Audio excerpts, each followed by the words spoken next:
Est-ce que j'ai le droit de mélanger mon café avec mon doigt? Autre question. Est-ce que j'ai le droit de boire l'eau de l'aquarium? J'ai un aquarium avec des poissons à la maison. J'ai très soif et je suis intéressé de boire cette eau. Est-ce que la halakha me permet de le faire dans tous les cas? Ou bien c'est pas évident? Quelle est la question? On va essayer de voir tout ça aujourd'hui.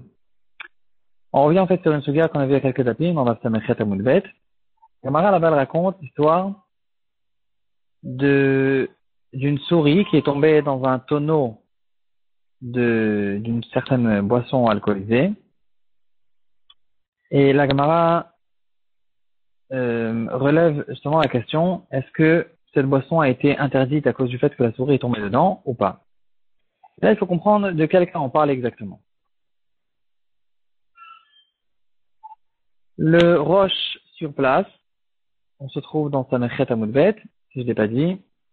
Le roche relève la question, quel est le problème avec cette souris? Pourtant, on sait tous que quand une mouche tombe dans un verre d'eau ou de n'importe quelle autre boisson, on jette la mouche et on continue à boire cette eau. Il n'y a strictement aucun problème avec ça.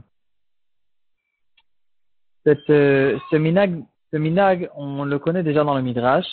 Dans le Midrash sur Megillah d'Esther, il y a un endroit où Aman parle longuement à Achashverosh pour essayer de le convaincre de tuer tous les Juifs.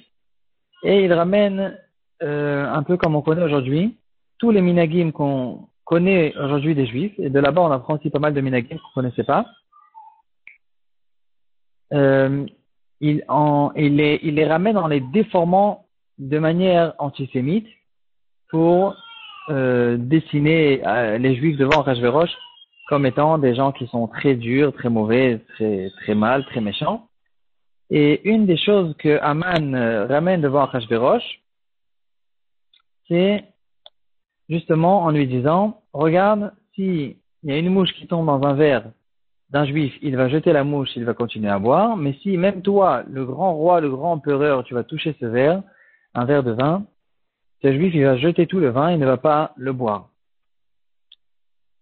Donc, on voit ici que s'il y a quelque chose de pas cachère qui tombe dans mon verre, je peux le jeter et continuer à boire. C'est pas que tout le verre a été interdit. Alors, la question qu'on se pose, quel est le problème avec la souris qui est tombée dans cette bière?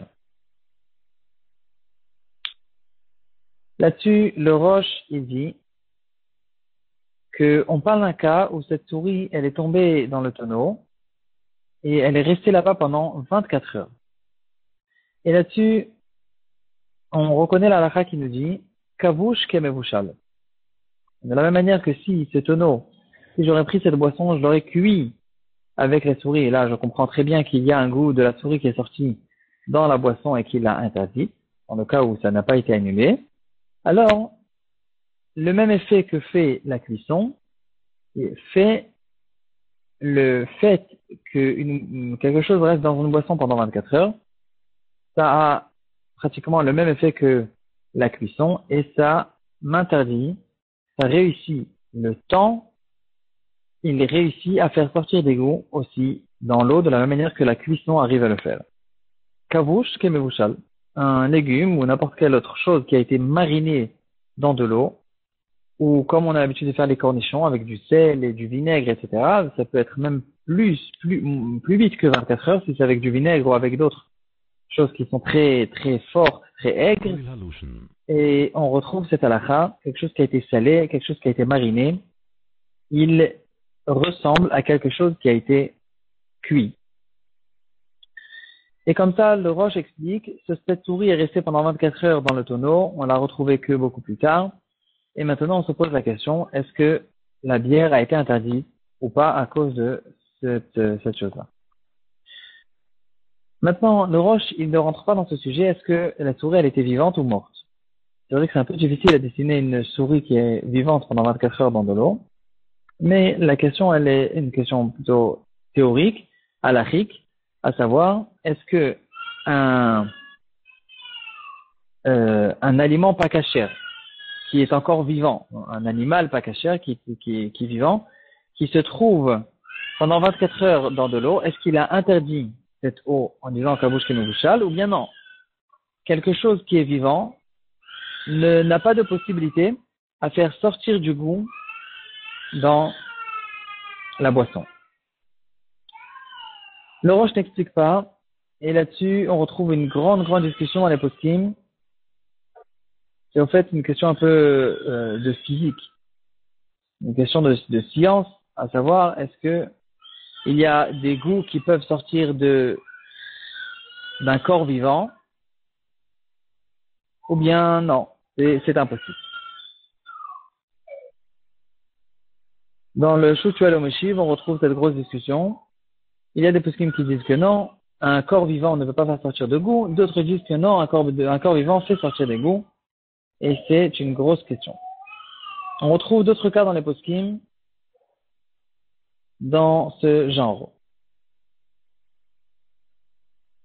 Dans la ville de Francfort, en Allemagne, il y a une poule, une pauvre poule, qui a aussi relevé une grosse question halachique et une grosse discussion entre les Talmidei Chachamim. Cette poule, elle est mal tombée, elle a fait un faux pas, et elle est tombée dans une immense casserole qui était pleine de beurre. Le beurre, il était brûlant. La poule est tombée dans la casserole, et bien sûr que cette poule, elle est morte tout de suite. Mais malgré que cette poule, elle est morte, les poskim continuent à en parler pendant très longtemps. Un des rabbinim m'a dit, on doit jeter tout ce beurre, et même le donner à un goy, c'est interdit. Pourquoi? Parce que cette poule, elle, bien sûr, elle a reçu des brûlures très graves déjà de son vivant.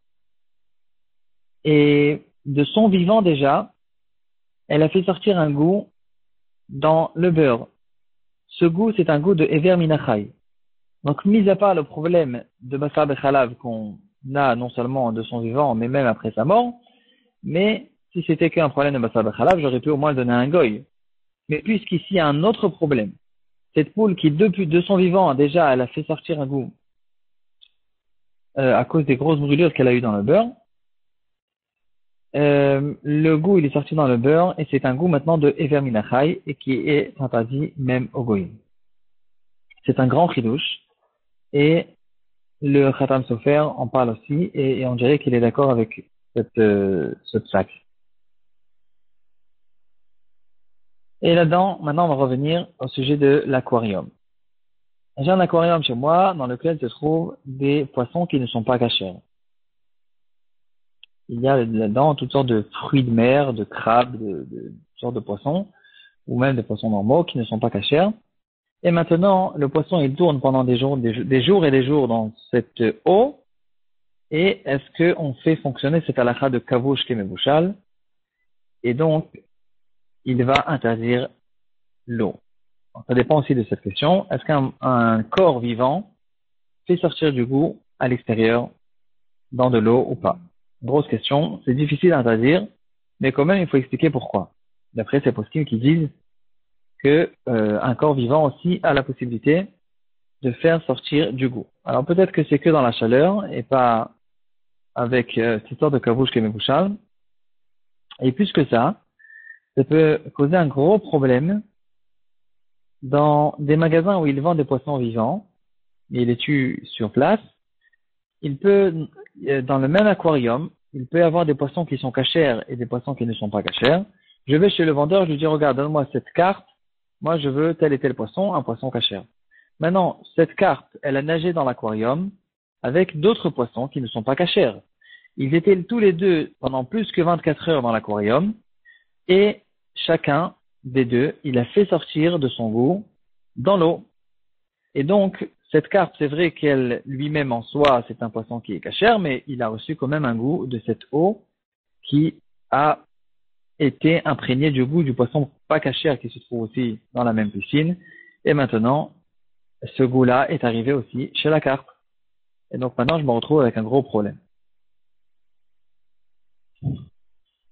Là-dessus, il y a plusieurs explications dans les poskim pourquoi on n'interdit pas, bien sûr, cette chose-là. Une des explications, c'est du Maharam Shik, un des élèves du Khatam Sofer. Il dit que même quand le Khatam Sofer a interdit, dans le cas par exemple de la poule, un corps vivant qui a fait sortir un goût dans de l'eau, il parle d'un corps vivant qui n'est pas censé être dans l'eau, comme dans l'histoire de la poule. Un corps vivant qui n'est pas censé être dans l'eau, alors la peau de ce corps, la peau de cet animal, c'est une peau qui n'est pas étanche à l'eau. Et donc quand il va se retrouver longtemps dans de l'eau, il y aura une certaine décomposition qui va se faire et il va faire sortir du goût dans l'eau.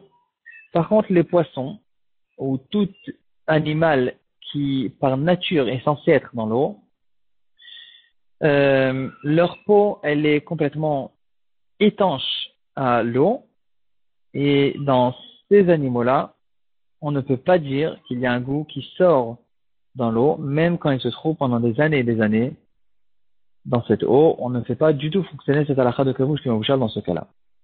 Même question, on pourrait se poser. J'ai un café, je suis intéressé de le mélanger avec de l'eau. Alors ici, c'est pas pendant 24 heures, mais le café, il est brûlant.